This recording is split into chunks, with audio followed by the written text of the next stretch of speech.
கிறிஸ்துவுக்குள் பிரியமான என் அன்பு தேவ ஜனமே, ஆண்டவராக இயேசு கிறிஸ்துவின் இனிய நாமத்தில் உங்களை வாழ்த்துகிறேன். வார்த்தை என்ற மன்னா இந்த பகுதியில் உங்களை சந்திப்பதில் மிக்க மகிழ்ச்சி அடைகிறேன். சங்கீதம் 37ஆம் அதிகாரம் 5வது வார்த்தையை பார்ப்போம். உன் வழியை கர்த்தருக்கு ஒப்புவித்து அவர் மேல் நம்பிக்கையாயிரு, அவரே காரியத்தை வாய்க்க பண்ணுவார். ஹல்லேலூயா. உன் வழியை கர்த்தருக்கு ஒப்புக்கொடு. மகனே, மகளே, இந்த நாளில் உன்னுடைய வழி என்ன வழியோ அதை கர்த்தரத்தில் ஒப்புக்கொடு. கர்த்தர் பார்த்து கொண்டு தான் இருக்கிறார். உன்னுடைய வழி நேர்மையான வழி, பரிசுத்தமான வழி, நீதியான வழி, தேவனை தேடுகிற வழியாக இருக்கிறபடினால் நீங்கள் கலங்கி போக வேண்டாம். அவனுடைய வழி, உன்னுடைய வழியை கர்த்தரத்தை ஒப்புக்கொடு. முடியாமல் பாரத்தோடு கடந்து போயிருக்கீங்களா? வாழ்க்கை என்ற பாதை ரொம்ப கரடாக இருக்குதா, முரடாக இருக்குதா, என்னால் சுமக்க முடியலன்னு நீங்கள் நினைக்கிறீங்களா? ஆண்டவர் அதை தான் சொல்கிறார். வழி என்று சொல்லும்போது நம்முடைய வாழ்க்கை, நம்ம வாழ்க்கை நடந்து போய் கொண்டிருக்கலாம், அந்த பாதை தான் வாழ்க்கை என்ற பாதை தான் என்று சொல்லுகிறார். உன் வழியை என்னிடத்துல ஒப்புவி மகளே. கர்த்தர் மேலே அந்த பாரத்தை வைத்து விடுங்க, நம்பிக்கையாக இருங்க. அடுத்ததான் நம்ம பார்க்கும்போது கர்த்தர் மேலே நம்ம நம்பிக்கையாக இருக்கணும். நம்முடைய வழியை கர்த்தரத்தில் ஒப்பு கொடுத்துட்டு அவர் மேலே நம்பிக்கையாக இருக்கணுமா, அவரை நோக்கி பார்க்க வேண்டுமா, அவர் மேல் நம்பிக்கையாயிரு, அவரே காரியத்தை வாய்க்க பண்ணுவார். ஹல்லேலூயா.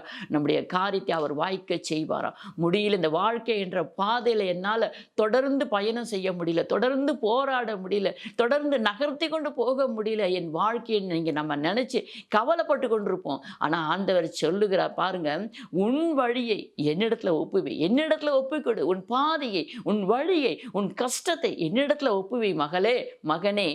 கர்த்தர் மேல் உன் நம்பிக்கையாயிரு. அப்பொழுது நீ கர்த்தர் மேல நம்பிக்கையாயிரு, அந்த காரியத்தை கர்த்தர் வாய்க்க செய்வார். எதனை உன்னால தாங்க முடியல, சுமக்க முடியல, நடந்து போக முடியல நீங்க நினைக்கிறீங்களோ அதை உங்களுக்கு இலகுவாக்கி கொடுக்குவார். தேவன் சொல்லுகிறார், உனக்கு இலகுவாக்கி கொடுப்பேன், சுலபமாக்கி கொடுப்பேன், நான் உங்களை சுமந்து கொள்ளுவேன் அப்படின்னு சொல்லி ஆண்டவர் இந்த நாளில் உங்களை பார்த்து இந்த அழகான வார்த்தை சொல்கிறார். இந்த நாள் உங்களுக்கு ஒரு ஆசீர்வாதமான நாளாக இருக்கட்டும். பிரியமான தேவச்சனமே, கர்த்தருடைய சமூகத்தில் சமாதானத்தோடு கடந்து போங்க. கர்த்தருடைய சமாதானம் உங்களை ஆட்கொள்ளட்டும். உங்கள் வழியை இந்த நாளில் ஒப்பு கொடுங்க. முடியல, நடக்க முடியல, பாட சுமக்க முடியல, என் வாழ்க்கைன்ற பாதை எனக்கு ரொம்ப கஷ்டமாக இருக்குன்னு சொல்லும்போது கர்த்தருடைய கரத்தில் நீங்கள் ஒப்பு கொடுங்க. நான் ஒப்பு கொடுத்துருக்கேன் நீங்கள் நினைக்கிறீங்களா? ஒப்பு கொடுத்து ஜெபிச்சு பாருங்க. கர்த்தர் உங்கள் வாழ்க்கையை மாற்றுவார், சூழ்நிலையை மாற்றுவார். கர்த்தரோடு கூட இருந்து நீங்கள் நடந்து போவீங்க. கர்த்தர் உங்கள் வாழ்க்கையில் அவர் கூட நடத்தி கொண்டு வருவார். ஹல்லேலூயா. இப்பொழுது நாம் ஜெபிப்போம். அப்பா, உமக்கு கோடி ஸ்தோத்திரப்பா, ஸ்தோத்திரப்பா. வாழ்க்கை என்ற பயணம் ரொம்ப கஷ்டமானது, ரொம்ப சிரமமானது. அதாவது சொல்லப்போனால் ஒரு இமயமலை மேலே ஏறுவது போல இருக்கும் ஆண்டு, ரொம்ப செங்குத்தாக இருக்கும். ஆனாலும் தகப்பனே, நீங்கள் கூட வந்தீங்கன்னா கர்த்தாவே அப்பா, பள்ளங்கள் எல்லாம் சமமாகும் ஆண்டவரே. ஸ்தோத்திரப்பா. கரடு முரடானவர்களெல்லாம் சமமாக்கப்படும் ஆண்டவரே.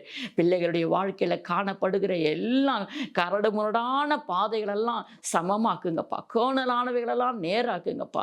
ஆண்டவரே, தாங்க முடியலையே, என் வாழ்க்கையை நான் எப்படி நகர்த்தி செல்வதென்று தெரியவில்லை என்று சொல்லி கவலைப்படுகிற உங்களுடைய பிள்ளைகளுக்கு ஒரு விசை நீர் மனம் இறங்கும். இந்த நாளில் உங்களுடைய பிள்ளைகளை வழி நடத்துவீராக, அவருடைய கரத்தை பிடித்து அழகாய் வழி நடத்தி செல்வீராக. என் தகப்பனே, நீர்தானப்பா அவர்களுக்காக பரிந்து பேசுகிற தகப்பன், அவர்களுக்காக உங்களுடைய ஜீவனை கொடுத்த தகப்பன் அப்பா. உங்களுடைய பிள்ளைகளை ஒருபோதும் கைவிடாதே, அரவணைத்து வழி நடத்துவீராக. இந்த வார்த்தை உங்களுடைய பிள்ளைகளுக்கு சொந்தமாகட்டும். இந்த வார்த்தையின்படி வாழ்கிற பிள்ளைகளை நீர் ஆசீர்வாதத்தை மேன்மைப்படுத்துவீராக. இயேசு கிறிஸ்து இன்ப நாமத்தினால ஜெபிக்கிறோம் ஜீவன நல்ல பிதாவே, ஆமென். நமக்கு ஸ்தோத்திரப்பா.